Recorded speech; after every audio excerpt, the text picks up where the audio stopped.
बंदी छोड़ पूर्ण ब्रह्म परमेश्वर बंदी छोड़ सदगुरु रामपाल जी महाराज जी की जय हो। मेरे इष्ट देव आराध्य संकट मोचन पूर्ण ब्रह्म परमात्मा बंदी छोड़ परमेश्वर कबीर साहब जी की जय हो।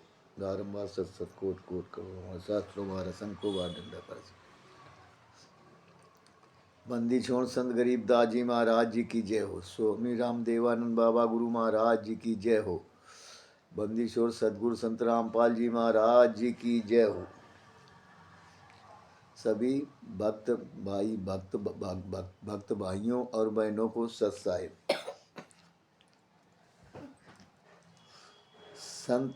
संत रामपाल जी महाराज ने कबीर परमात्मा की कृपा से 1999 में करमथा गांव में अपना पहला आश्रम का निर्माण किया और स्थापना किया और इसी आश्रम को 1 जून से 7 जून 1999 तक कबीर परमेश्वर का सत्संग समागम रखकर आश्रम को प्रारंभ किया।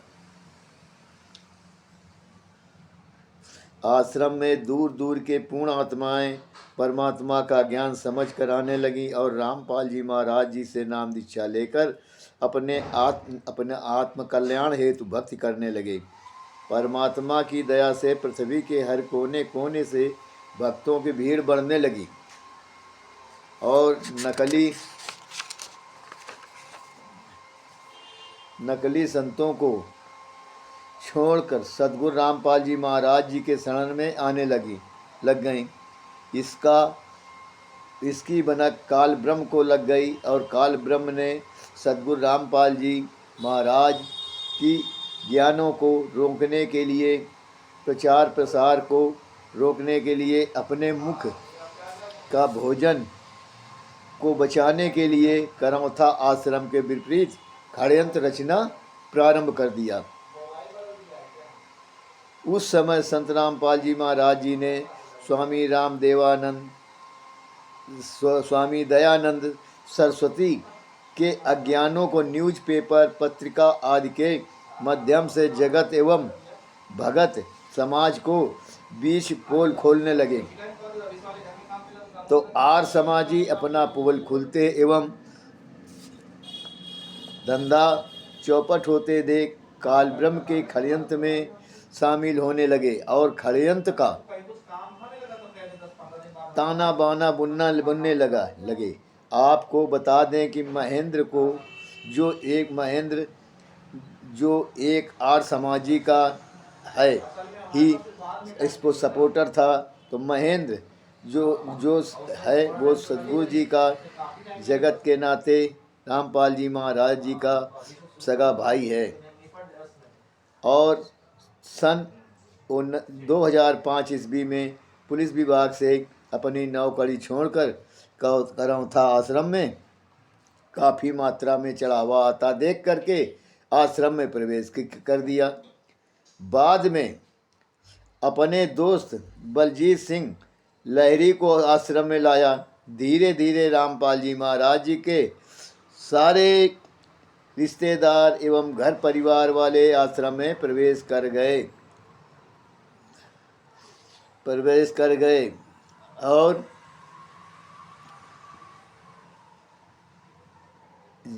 और यही देख करके इस परिवार वालों को पैसों का लालच बढ़ गया और अपना ताना बाना बुनने लगे।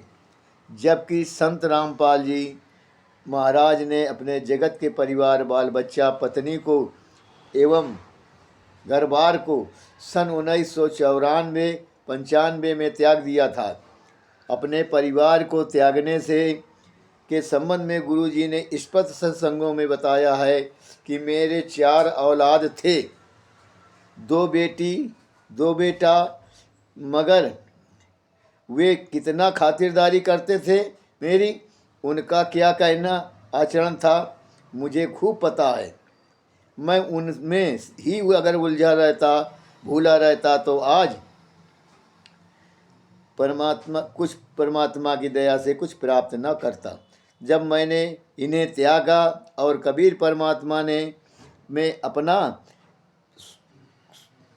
चित्त लगाया तो रटना लगाई, तो आज परमात्मा ने ऐसी दया करी कि मेरे हजारों पुत्र हो गए। एक को पुकारूं तो 10 खड़े हो जाते हैं। ये सब कबीर परमात्मा की दया से हुआ। गुरु जी का भाई महेंद्र और बलजीत लहरी धीरे धीरे काल ब्रह्म के प्रभाव से करमथा आश्रम का प्रबंधन अपने हाथों में ले लिया, और इधर काल ब्रह्म ने अपने दूत आचार्य बलदेव आदि के माध्यम से करौथा आश्रम के विपरीत षड्यंत्र का ताना बाना बुनने लगे। उस समय हरियाणा राज्य का मुख्यमंत्री भूपेंद्र सिंह हुड्डा हुआ करता था, जो आर्य समाजी था। आचार्य बलदेव के बहकावे में आकर मुख्यमंत्री श्री रामपाल जी महाराज जी के विपरीत अपने वोटों को बचाए रखने के लिए षड्यंत्रकारियों का खुलकर साथ दिया, जिसका परिणाम हुआ कि 12 जुलाई 2006 को आर्य समाजियों ने गांव वालों को बहका कर करौथा आश्रम पर हमला करवा दिया। पुलिस भी आर्य समाजियों के साथ दे रही थी। इस घटना में पुलिस की गोली से एक सोनू नाम के लड़के की मृत्यु हो गई। तो संत रामपाल जी महाराज जी के विरुद्ध FIR दायर हुई, जिसका नंबर 198 सन 2006 है, जिसमें 38 लोगों को संत रामपाल जी महाराज सहित अभियुक्त बनाया गया। अपराध धारा 148, 149, 302, 307, 323, 120 बी वादा बी के अंतर्गत तथा 25 आर्म एक्ट के तहत दर्ज की गई, जिसमें गुरुजी को 22 माह तक के जेल में कैद रखा गया।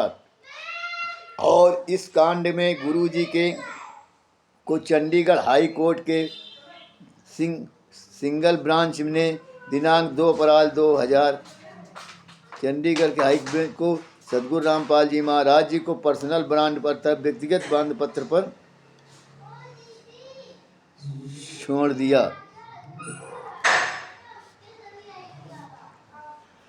चंडीगढ़ के हाई कोर्ट पर 2 अप्रैल 2008 के को सदगुरु रामपाल जी महाराज जी को पर्सनल बॉन्ड पर व्यक्तिगत बंद पत्र पर जमानत दे दी, तथा जिसके आलोक में सत्र न्यायालय रोहतक द्वारा गुरुजी को अगले आदेश तक की जब तक आपके पर्सनल उपस्थित को भंग नहीं कर दिया जाता, तो व्यक्तिगत उपस्थित की छूट दी जाती है। और व्यक्तिगत उपस्थित की छूट अंतर्गत धारा 205 CRPC के अनुसार संत रामपाल जी को दी जाती थी। हरियाणा सरकार की पुलिस ने दिनांक 12 जुलाई 2006 को करौथा कांड होने के बाद दिनांक 13 जुलाई 2006 को करौथा आश्रम अपने कब्जे में ले लिया था। इस करौथा आश्रम में के पुलिस के कब्जे में चले जाने के कारण बलजीत लहरी और महेंद्र आदि द्वारा बरवाला में भक्तों के पैसों से एक छोटा सा जगह खरीदकर आश्रम का निर्माण किए थे। जब 22 माह बाद 2008 में गुरुजी जेल से बाहर आए, तो करौथा आश्रम का कब्जा पुलिस के हाथों रहने के कारण बलजीत लहरी द्वारा निर्मित बरवाला आश्रम में आकर पुनः कबीर परमात्मा का ज्ञान प्रचार प्रसार सत्संगों के माध्यम से करने लगे। तो करौथा आश्रम को पुलिस कब्जा से वापस लेने के बाद दायर हुआ, जो परमेश्वर की दया से सन 2009 में आश्रम सदगुरुदेव जी के वापस मिलने का आदेश हो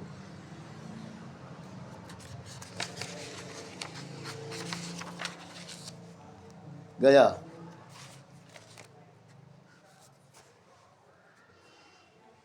यह आदेश 2009 ईस्वी में चंडीगढ़ हाई कोर्ट ने 2009 ईस्वी आश्रम वापसी के संबंध में आए आदेश का विस्तृत जानकारी देने के पूर्व गुरुजी रामपाल जब 2008 ईस्वी में जेल से जमानत की रिहाई पर बाहर आए और बरवाला के छोटे आश्रम जो बलजीत एवं महेंद्र के अगुवाई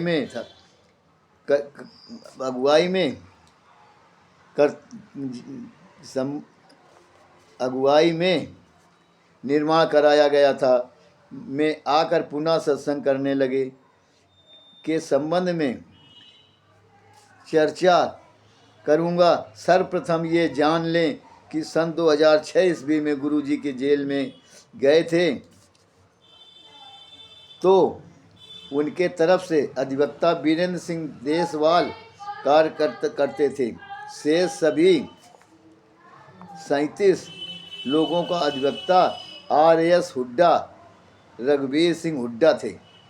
2008 ईस्वी में 2 अप्रैल को गुरुजी को जमानत मिली। इसके पहले गुरुजी के तरफ से उनके आज बने परिवार वालों में से कोई भी जमानत लेने को कार्यवाहक नहीं किए और न ही उसका कभी प्रयास किया। 2 अप्रैल 2008 को परमेश्वर की कृपा से दया से संत रामपाल जी महाराज जी को Chandigarh high court personal bond अर्थात व्यक्तिगत बंद पत्र पर जमानत पर रिहाई करने के आदेश चंडीगढ़ को के सिंगल बेंच में पारित कर दिया था।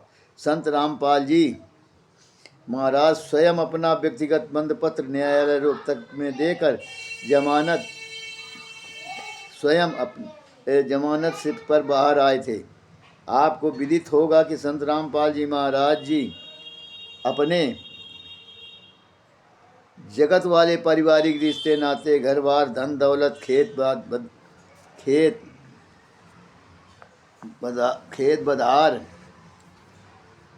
जर्जर जमीन को सदा के लिए सन 1993-94 में त्याग दिया था। जिंद में वे एक छोटा सा कुटिया बनाकर परमात्मा के साथ सत्य मार्ग का प्रचार प्रसार किया करते थे। तो रामपाल जी महाराज किया करते थे, साथ ही अपना जेई के पद पर नौकरी का कार्य करते रहे और संत रामपाल जी महाराज परमात्मा का सत्य मार्ग में प्रचार प्रसार के लिए जहाँ कभी भी जाते थे स्वयं अपने जेब से खर्च करके प्रचार प्रसार करते रहे और करते रहे। कहीं भी जाते थे स्वयं वे अपने जेब से खर्च करके प्रसार प्रसार करते रहे। इससे गुरुजी के जगत वाले परिवार के लोग काफ़ी गुरुजी का विरोध करते थे एवं उल्टी सीधी बातें किया करते थे। गुरुजी ने अपने सत्संगों में प्रत्यक्ष कहा है कि उनके 4 औलाद 2 पुत्र एवं 2 पुत्रियां थीं, मगर कितना मेरी संत रामपाल जी की खातिरदारी किया करते थे, उनके आचरण क्या था कैसा था वे मुझे खूब पता है। यदि मैं उन्हीं में भूला रहता तो आज परमात्मा की दया नहीं होती। परमात्मा उस समय कबीर देव की रटना लगाई तो आज मेरे हजारों पुत्र पुत्रियां हो गए।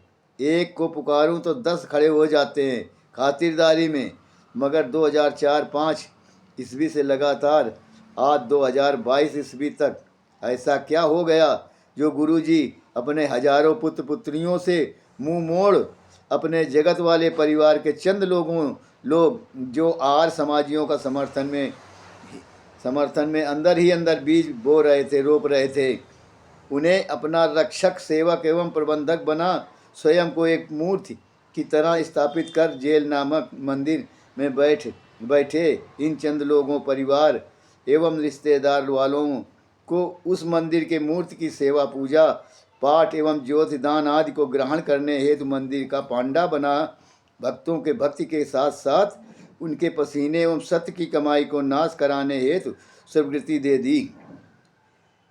इस पर आपने कभी विचार किया? नहीं किया। अपना विवेक विचार नहीं लगाया तो इसमें हमारे समर्थ गुरु जी का कोई दोष नहीं। वे दोगली बातें नहीं कर सकते। उन्हें अंदेशा हो गया था कि जगत वाले पुत्र पुत्रियां नाते रिश्ते वाले के संपर्क में आकर वे हजारों पुत्र पुत्रियां भी काल ब्रह्म के प्रभाव में से प्रभावित हो चुके हैं। अनेकों बार सत्संग के माध्यम से सावधान किया, मगर क्या मजाल जो हम अनुयायी गण गुरु जी के सत्संगों में किए जा रहे सावधानी को बरतें। हमें लेखक को पूर्णतः याद है कि संत रामपाल जी महाराज ने सन 2008 ईस्वी में एक सत्संग के माध्यम से हम सभी अनुयायियों को सचेत किया था कि इस संगत में 1-2 काल के दूत उत्पन्न हो गए हैं। संगत में आग लगाना चाहते हैं, सबको बर्बाद कर देना चाहते हैं। जैसे वन में बांस बढ़कर लंबे हो जाते हैं और हवाओं से आपस में घिस कर चिंगारी उत्पन्न करके स्वयं अपने साथ साथ बनखंड को भी नाश कर देते हैं, मगर वे दूत मुझदास रामपाल जी महाराज जी के बगीचे को नाश नहीं कर सकते, क्योंकि वे अपने शिष्यों को समग्र ज्ञान देकर परिपक्व बना दिया है। वे किसी के बहकावे में या कावे में अब नहीं आने वाले।